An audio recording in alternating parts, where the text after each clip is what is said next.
Në atë vogël tonë këtë erdhret Bashkisë së Maliqit, një territor me histori, tradita, pasuri natyrore dhe potencial të madh zhvillimi. Në këtë speciale do të ndalemi në investime që kanë ndryshuar fytyrën e bashkisë ndër vite, projekte që po zbatohen, fshatrat me potencial turistik, zhvillimin e bujqësisë, sfidat e përditshme dhe vizionin për të ardhmen. Përmes një interviste të zgjeruar me kryetarin e Bashkisë Maliq, Gëzim Topçiu, do të sjellim një panoramë të plotë të punës së institucionit, por edhe të transformimit të një prej bashkive më të mëdha në juglindje të vendit. Në nisje të bisedës, Bashkia ku falenderon CNA për interesin ndaj punës së bashkisë, duke theksuar rëndësinë e informimit të qytetarëve dhe transparencës për çdo projekt e investim që realizohet. Sipas tij, media është ura lidhëse mes institucionit dhe komunitetit, ndaj bashkëpunimi me gazetarët mbetet një element i rëndësishëm për të bërë publike punën e përditshme të administratës.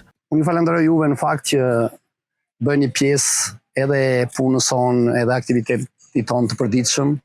Ndoshta na ishin nga puna, por në fakt edhe kjo duhet se në fakt edhe qytetarët edhe komuniteti duhet të jenë çfarë bëhet, çfarë ndodh, ku jemi.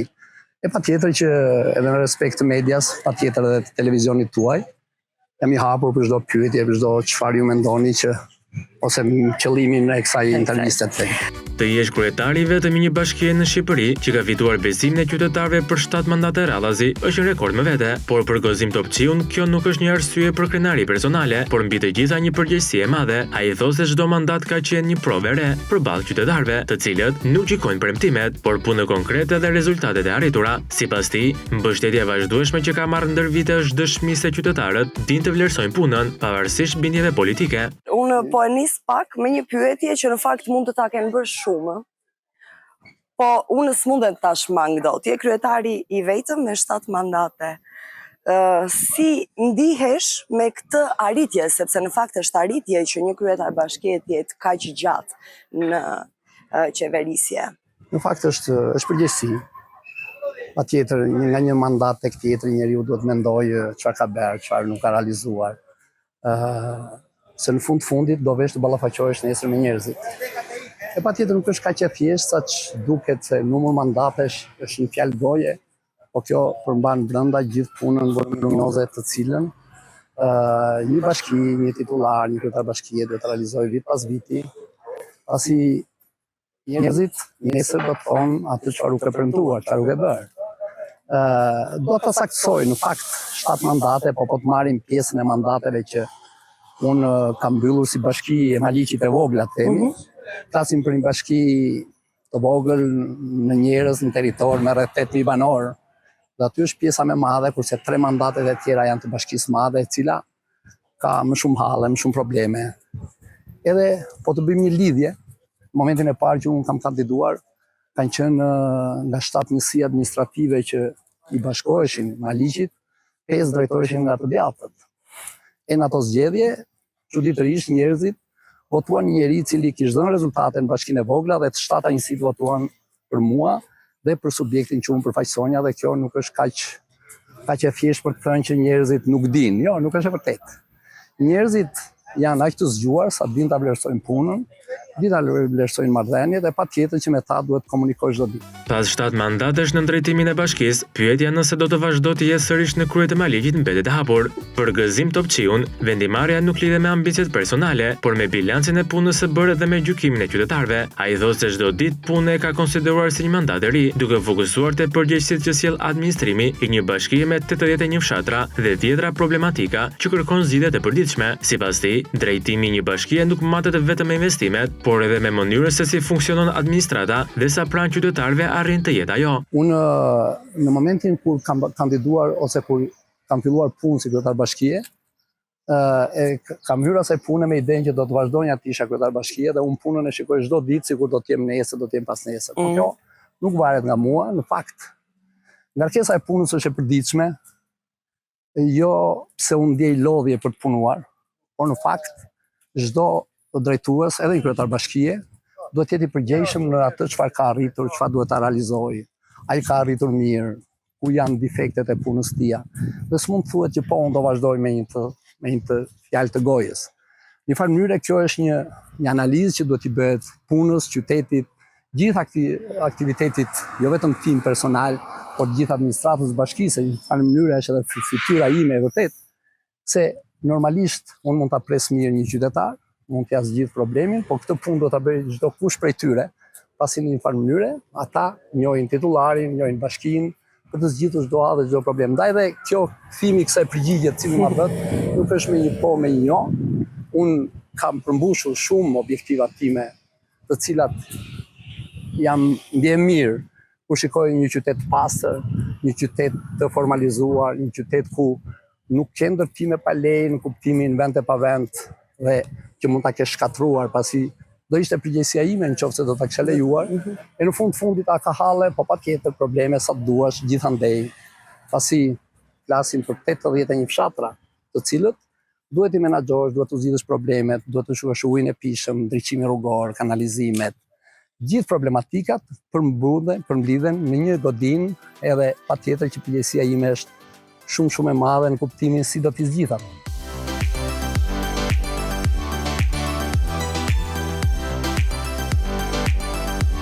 Investimet e realizuara ndër vite janë një nga pikat ku kryebashkiaku ndalet më gjatë. Ai shpreh se ndryshimi mes Maliqit të dikurshëm dhe atij të sotëm është i dukshëm në çdo njësi administrative, ndërsa thekson se nuk dëshiron të bëjë krahasime me drejtuesin e mëparshëm, pasi çdo periudhë ka pasur mundësinë dhe sfidat e veta. Megjithatë, sipas tij, rezultatet e arritura në infrastrukturë janë të prekshme, duke nisur nga rrugët e brendshme të fshatrave e deri te investimet bazë që kanë përmirësuar jetën e komuniteteve. Po investimet janë të konsiderueshme, nuk kanë të krahasuar, po themi jo se unë kam qef të përdor një nivel krahasimi me ish kolegët e mi, ish kryetar komunash, për 100 arsye, mungesë fondesh, koha ka ecur, buxhetet janë rritur, por në fundit mund të shpjegoj që edhe ish komunat që kanë qenë, nuk flitshe për asfaltimet rrugëve të brendshme, po themi në një fshat. Kurse sot që flasim, unë kam asfaltuar 4, 5, 6 rrugë në çdo fshat. Po themi për pjesën urbane të themi, pjesa malore pastaj është pak më ndryshe të themi, pasi aty ka lëvizje të njerëzve, shpenzimet, nuk mund të realizosh asfalt në këto, po megjithatë, ne prapë kemi parë pjesën bazike. Përveç infrastrukturës rrugore, një pjesë e rëndësishme e investimeve është përqendruar te shërbimet bazë. Uji i pishëm, ndriçimi publik, pastrimi dhe menaxhimi i mbetjeve janë ndër prioritetet që sipas Topçiut kanë si ndryshime konkrete në 10 fshatra të bashkisë. Ai veçon faktin se shumë zona, të cilat për dekada nuk kishin pasur furnizim të parë në prerë me ujë, sot e gëzojnë këtë shërbim gjatë gjithë ditës. Ujin e pishëm, ndriçimin publik, sistemimin, heqjen e mbetjeve, etj. Por ka ndryshim patjetër, kemi gjithë ato zona rreth 30 fshatra të cilët kanë ujë 24 orë, të cilët do të thuash se ja mund të flitet në 2026 edhe për këtë. Jetojmë në Shqipëri dhe edhe ky është një element shumë i matshëm. Kemi fshatra të cilët nuk kanë patur ndonjëherë ujë 24 orë gjatë gjithë jetës tyre, si mund të jetë Podgoria, Ormani, Rëmbeci, Kreshpanji, fshatra në pjesën e njësisë administrative të Pirgut, domethënë numri i tyre është i madh, edhe patjetër që kanë efektet tona, duke i thënë që nuk e keni patur, ja u kemi realizuar, edhe pse kemi detyrë. Nuk e se kemi bërë në gjë të madhe, po ndodh që mund ta kesh detyrë dhe nuk e realizon. Për kryebashkiakun investimet nuk do të kishin të njëjtën vlerë pa një marrëdhënie të drejtë të vazhdueshme me qytetarët. Ai konsideron komunikimin, respektin dhe gatishmërinë për të dëgjuar problemet si element po aq të rëndësishëm sa projektet infrastrukturore. Sipas tij, edhe kur një kërkesë nuk mund të marrë zgjidhje, qytetari meriton një përgjigje të sinqertë dhe një shpjegim të qartë. E patjetër që marrëdhënia me qytetarët është aja çdo gjëje. Unë ndaj edhe preka pak më parë, ke nga ata banorë, nga ata qytetarë të cilët të parën duan respekt. Duhet i presësh, duhet i respektosh, duhet ta dëgjosh, t'u shpjegosh, edhe mund mos ja realizosh, mund mos ja mbyllësh po duhet ja sqarosh që kaq varet nga brenda nesh, kaq nuk varet. Nëse edhe kjo s'bëhet, atëherë se kjo s'do as fonde, po do vetëm angazhim, do respekt ndaj atij që të ka votuar. Topçiu ndan edhe një episod që sipas tij tregon më së miri raportin mes një drejtuesi vendor dhe qytetarëve. Një telefonat e marrë në një pasdite të diele i kujton se detyra një kryetari bashkie nuk një orar apo ditë pushimi, ashtu si edhe besimi që qytetarët i japin me votën e tyre shoqërohet me pritshmëri të vazhdueshme. Mund të them një gjë të bukur? Më merr një qytetar një ditë, e diel ishte ora 7 në darkë. I them ka rënë zjarri, ç'ne në këtë orë. Sot është e diel, është ditë pushimi. Unë tha dhe ti të diel më more që unë duhet vjet të votonja. Kështu që janë momente shumë pikante që njerëzit janë shumë të drejtë për drejtë dhe ne duhet jemi të tillë me ta.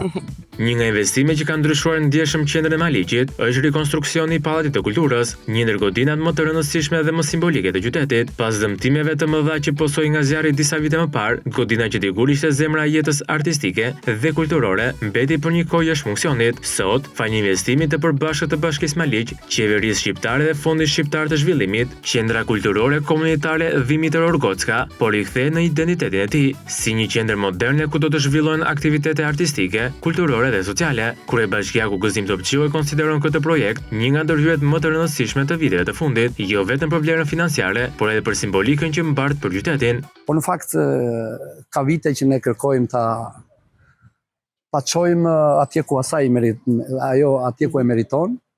Në fakt, për të qenë i sinqert, është bërë më bukur se ç'ishte. Edhe për kohën që ka ardhur, pasi koha ka ecur, ka ndryshuar, aty çdo gjë tashmë është më moderne, më e kohës. Dhe jemi munduar të ruajmë dhe identitetin e saj për formën, për atë çfarë ajo do të përcjellë tek qytetarët, pasi është një nga godinat emblem të këtij qyteti. Maliqi nuk mund të kuptohej pa këtë godinë. Është ndërtuar në vitet 52, edhe fal mbështetjes që ne kemi bërë si pushtet lokal, por dhe fal mbështetjes që qeveria shqiptare ka qenë në fakt një ndryrje e vetë kryeministrit. Ta marrim në konsiderat që është një artiste dhe ndoshta këtu ka qenë me një prekur. Pas investimit që ne kishim realizuar si bashki, ka bërë një ndryrje Fondi Shqiptar i Zhvillimit, që për mua është një ndryrje fantastike. Ndoshta janë disa ndryrje që dhe ne nuk i realizojmë dot, se në një farë mënyrë duhet të kesh specialist, duhet të kesh, orsi se projekti është ideuar nga ana jonë, është finalizuar nga ana jonë. E tashmë ajo pothuajse po merr jetë, edhe pse ka ende të pambyllura pjesa e mobilimit, të themi, e ndriçimit, e fonisë që besoj mbyllen brenda muajit. Gjithë pjesa tjetër ka filluar të aktivizohet, edhe më bukura është që aty tashmë ka gjallëri. Rikthimi në funksion i kësaj qendre nuk synon vetëm restaurimin e një godine historike, por krijimin e një qendre të gjallë artistike për të gjithë rajonin. Edhe pse investimi nuk është përmbyllur plotësisht, godina ka nisur të frekuentohet çdo ditë nga fëmijët e të rinj, të cilët kanë filluar kurset në fusha të ndryshme të artit. Për drejtuesit e bashkisë, ky është treguesi më i mirë se godina po rikthen misionin për të cilin u ndërtua dekada më parë. Sot që flasim kam mbi 200 fëmijë të rinj e të reja, të cilët kanë filluar kurset e para, shumë kurse të ndryshme, të cilat në një farë mënyrë po japin jetë qytetit, por jo vetëm qytetit, gjithë bashkisë, pasi është e hapur për të gjithë fëmijët nga njësitë administrative më të largëta edhe deri në qytetin e Maliqit.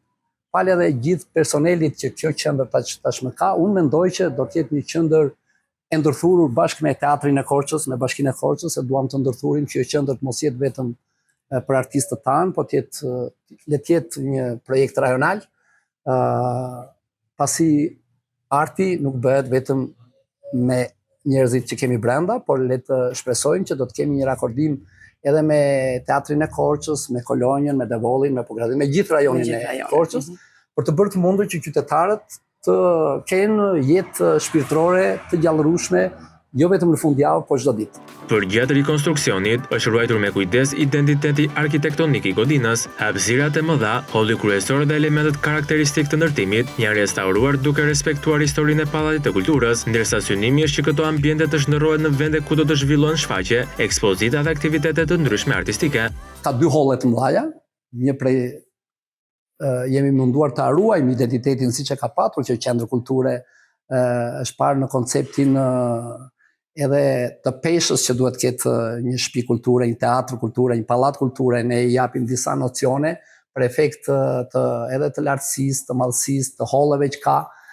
Këtu ndër vite që në vitet 52-56 janë bërë ballo, të cilat jo vetëm inxhinierët rusë, specialistët që ishin këtu, por edhe vetë qytetarët, banorët e Maliqit, këtu bënin mbrëmjet e fundvitit, bënin ballo, të cilat i jepnin një peshë tjetër, dhe edhe ne i munduar ta ruajmë, dhe kjo mund të jetë edhe ambiente për të realizuar, pse mos themi shfaqje, teatr, edhe po negociojmë me Teatrin e Korçës për të vënë i teatër shumë shpejt edhe në këtë hall kaq të bukur. Pjesë më e rëndësishme e objektit mbetet salla kryesore, e projektuar për të mirëpritur aktivitete artistike, koncerte dhe shfaqje teatrore, edhe pse disa element teknik janë ende në proces përfundimi, investimi pritet të finalizohet shumë shpejt, duke kthyer Godinën një nga qendrat kulturore më moderne në vend. Brenda kemi sallën e madhe, edhe pse ende nuk është e përfunduar për efekt ndajseve, gjithë pjesa tjetër pothuajse është mbyllur, i mungon ndriçimi, pjesa e perdeve, pjesa vizive themi, që siç e citova pak më lartë, mbyllet brenda muajit. Është investim, janë 2 kontrata të tjera që Fondi Shqiptar i Zhvillimit po i përmbyll për ta bërë efektivitet të plot këtë godinë, këtë qendër e cila besoj mund të jetë unike dhe nga më të mirat në Shqipëri. Realizimi i këtij projekti nuk ka qenë i lehtë, ai është shoqëruar me vite të tëra pune, diskutimesh dhe konsultimesh me arkitekt, inxhinier dhe artist, me qëllim që çdo detaj i Godinës të ishte në funksion të aktivitetit kulturor dhe njëkohësisht të ruante vlerat historike të objektit. Është punuar prej vitesh, të themi 6-7 vite. Kemi patur debate edhe me studiot e projektimit, ata kanë sjellë disa variante të asaj çfarë ne duhet të dilnim në fund të projektit, dhe me inxhinier, me specialist, me artistë të cilët duhet t'jepnin edhe ata idenë e tyre, pasi nuk është normalisht një investim, të themi një rrugë apo një kanal i cili ka modalitete. Kjo ka disa specifika, të cilat ndoshta edhe ne nuk i ndajmë dot, ndaj dhe duhen në çdo rast të marrim idetë, mendimet e atyre të cilët janë ka gabime të vogla që po mundojmë t'i rregullojmë në këtë moment që flas. Përtej fasadës dhe sallave të shfaqjeve, Godina është konceptuar si një qendër multifunksionale ku arti, edukimi dhe kultura do të bashkëjetojnë në të njëjtën hapësirë. Biblioteka, klasat për muzikë, kërcime teatër, si edhe ambientet për artistët e rinj janë pjesë e vizionit për ta kthyer këtë institucion në një vatër të përhershme aktivitetesh. Godina nuk i mungon asnjë element që mund të ketë një godinë administrative, themi, nga groja, aspirimi, ndriçimi patjetër, fonia, në të gjitha elementet e saj, jemi munduar të kemi pjesën administrative, kemi pjesën e leximit të bibliotekës, ambiente ku do të mësohet të kërcehet, të këndohet, pjesët e teatrit, pjesët për aktorët e rinj, të cilët duhet të mësojnë këtu fjalët e para dhe pse mos ecin të bëhen artistë të dëgjuar. Ka shumë elementë të cilët ne jemi munduar dhe patjetër ato kërkojnë që të ecin edhe më tej. Sa po kemi filluar të futim në jetë pjesën e librit, i cili në një farë mënyrë gjatë asaj çfarë ndodhi u doq plotësisht, dhe tani kemi disa projekte për të bërë të mundur që edhe ky boshllëk të themi të plotësohet me të gjitha atë çfarë duhet. Një vëmendje të veçantë është kushtuar edhe hapësirave për ruajtjen dhe promovimin e trashëgimisë kulturore, ambientet për valltarët, provat artistike dhe garderoba janë projektuar për të shërbyer brezave të rinj, ndërsa elementet autentik të Godinës janë restauruar me kujdes për të mos humbur identitetin historik të Pallatit të Kulturës. Ambienti tjetër është një ambient i cili do të jetë për valltarët, por po të shikosh këtu çdo gjë duket shumë bukur, holli, elemente të veçantë të cilët kjo godinë në fakt i ka patur dhe ne jemi munduar t'i ruajmë, janë elementë të cilët inxhinierët rus të themi të viteve 52 i kanë bërë me mjeshtri dhe ne jemi munduar që të vëmë tek ato element, pasi janë autentik për këtë qytet. Ndër ambientet e reja, spikat edhe salla e teatrit të kukullave, një hapësirë dedikuar për aktivitete me fëmijët, por që mund të përdoret edhe për veprimtarit të tjera kulturore. Krahas saj, janë krijuar garderoba dhe ambiente ndihmëse për artistët, të cilat pritet të pasurohet me kostume tradicionale dhe materiale që do të shërbejnë për ruajtjen e folklorit të zonës. Kjo është një nga sallat e qendrës komunitare kulturore. Ne kemi konceptuar si teatr kukullash, por mund të përdoret edhe për aktivitete të tjera. Është një sallë e cila është mobiluar me fondet e bashkisë, pasi si thash pak më parë, janë një ndërfurje e bashkëfinancimit midis bashkisë, Fondit Shqiptar të Zhvillimit. Ne kemi ndryrë për mobilim, për ambientin e jashtëm, ata kanë ndryrë për gjëra më të mëdha dhe sinqerisht i falenderoj. Këtu ambientet janë të ndryshme. Këtu mund të kemi një ambient i cili ka të bëjë me garderobën e Pallatit Kulturës, që është e re, është me pak gjë për momentin, por patjetër që ajo duhet shtohet me elemente të cilët do shërbejnë artistëve, me kostume popullore, me uniformat e tyre, tradicionale, për të cilat ne punojmë vit pas viti, por kjo duhet pasuruar. Duhet pasuruar, mundësia jo se s'ka qenë, por ambientet na kanë munguar, kështu që të shpresojmë që ky ambient tashmë kërkon shumë gjëra, për cilat patjetër ne do të financojmë me fondet tona për ta bërë të mundur që kostumet popullore të Trevës, Gorës, por jo vetëm, jenë pjesë unike e këtij Pallati Kulture. Përveç projekteve të mëdha, Bashkia Maliq ka investuar edhe në transformimin e lagjeve të qytetit, duke synuar jo vetëm përmirësimin e infrastrukturës, por edhe krijimin e hapësirave më të gjelbra dhe më funksionale për banorët. Një prej këtyre ndërhyrjeve është realizuar në bllokun e 2 të qytetit, ku janë rikonstruktuar rrugët, kanalizimet, ndriçimi dhe hapësirat publike. Paralelisht, bashkia ka nisur të zbatojë një projekt për rivitalizimin e vilave karakteristike të Maliqit, të ndërtuara gjatë viteve të para të qytetit, me synimin për të ruajtur identitetin urban dhe për t'i dhënë kësaj zone një pamje moderne. Ky është një investim që bashkia ka bërë me fondet e veta. Jemi në bllokun 2 të qytetit Maliqit, kemi ndryrë në asfaltimin e rrugës, në sistemimin e kanalizimeve që ka kjo zonë, mbjellje bari, lulishte, ndriçim, çdo gjë këtu pothuajse është e re. Kemi filluar disa elemente të një projekti i cili ka fonde më të mëdha, që është pjesa e vilave karakteristike të qytetit, janë disa vila ruse, themi të asaj kohe.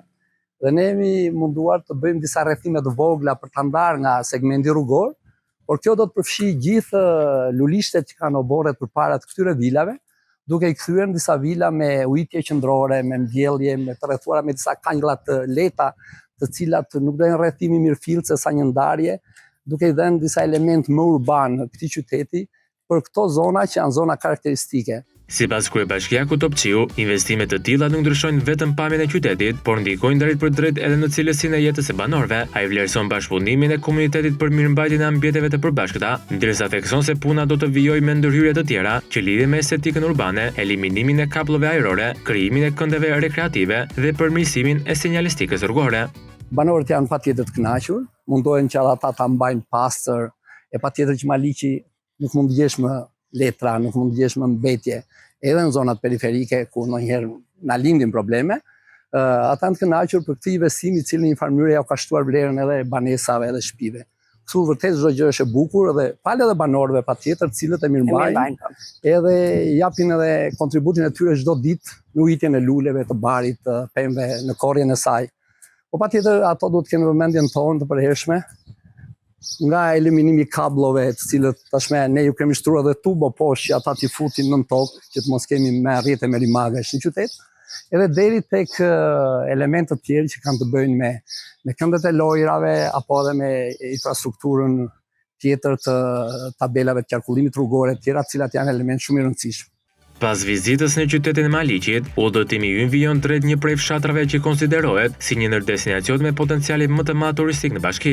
Mes peizazheve malore, ajrit të pastër dhe shtëpive karakteristike, ndalim në Kolanec, një fshat që ndërthur historinë, natyrën dhe traditën. Përveç bukurive natyrore, kjo zonë mbart edhe një trashëgimi të pasur historike e kulturore, duke e bërë një nga pikat ku bashkia synon të zhvillojë turizmin rural në vitet e ardhshme.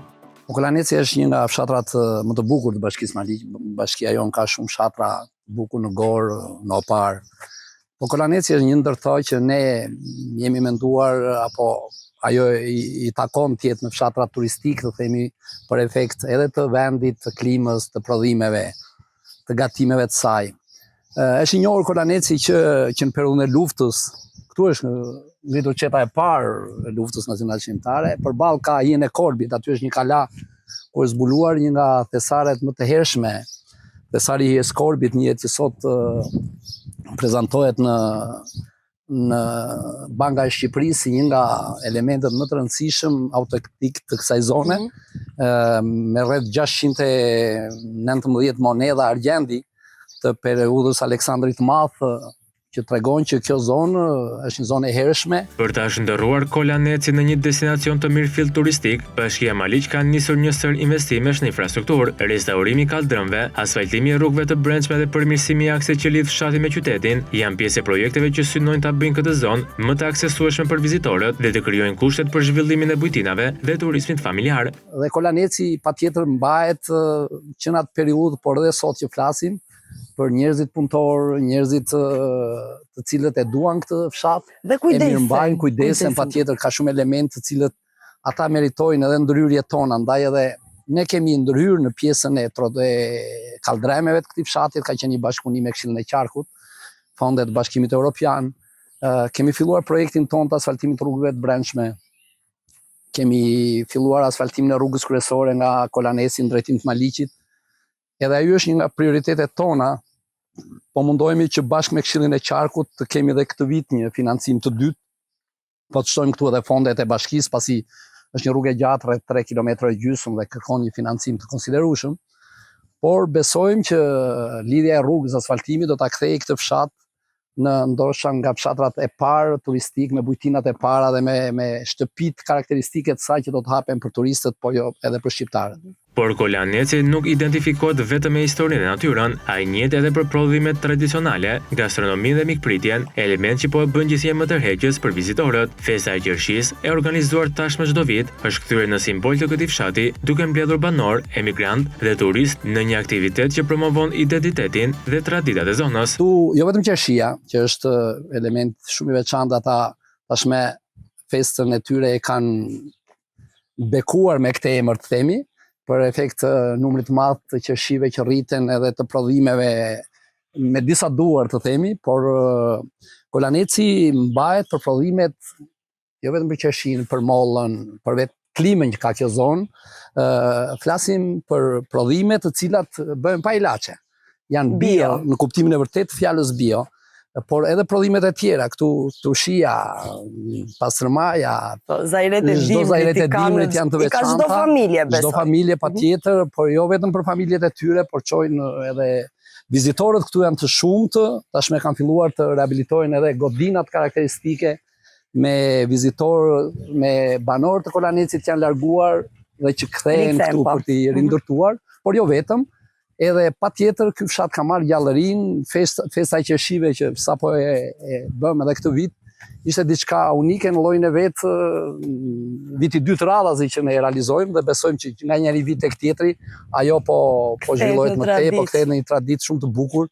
Edhe banorët kanë filluar ta kërkojnë vetë, se është diçka që mblidhen të gjithë kolanecarët që kanë ikur në vizite të tjera, jo vetëm në Shqipëri, por edhe jashtë vendit. Pas fshatit të bukur të Kolanecit, udhëtimi ynë vijon drejt një prej pasurive natyrore më të veçanta të bashkisë Maliq. Në mes të fushës shtrihet Pylli i Fazanëve, një monument natyror që prej vitesh është kthyer një nga distancionet më të frekuentuara për pushim, rekreacion dhe turizëm familjar. Me arin e pastër, hijen e pemëve dhe biodiversitetin që e karakterizon, kjo zonë e mbrojtur përfaqëson një nga asjetet më të rëndësishme natyrore të bashkisë, ndërsa administrimi i saj është marrë përsipër nga vetë Bashkia Maliq, me synimin për ta ruajtur dhe për ta zhvilluar sipas standardeve të zonave të mbrojtura.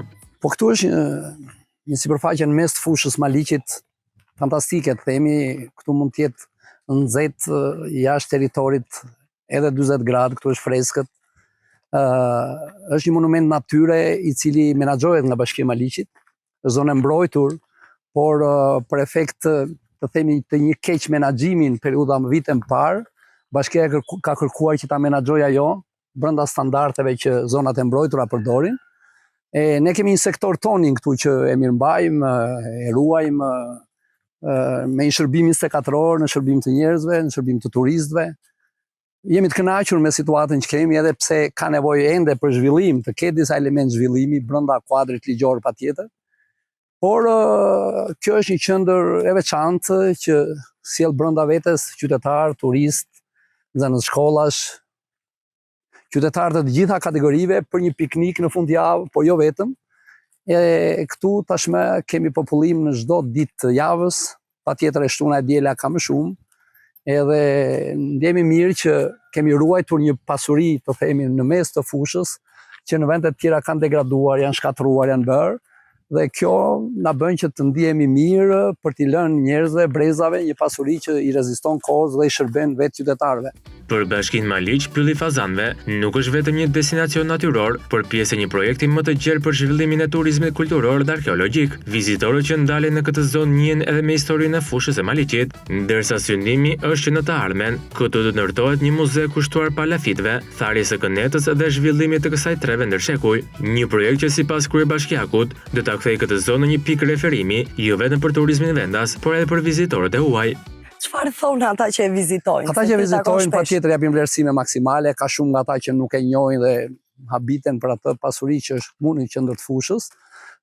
Ne jemi duke punuar për një projekt që duam ta ndërthurim Pyllin e Fazanëve me një muze lokal, po pse mos themi dhe kombëtar, që ka të bëjë me palafitet, me tharjen e kënetës, me zhvillimin bujqësor të zonës. Po mundohemi që të realizojmë një projekt të tillë me Këshillin e Qarkut, me Ministrinë e Kulturës, me Fondin Shqiptar të Zhvillimit. Kemi fondet për hartimin e projektit si fillim, por patjetër zbatimi i tij kërkon fonde më shumë dhe kemi patur gatishmërinë edhe të aktorëve ndërkombëtarë siç janë ambasadat për një projekt që është unik në llojin e vet.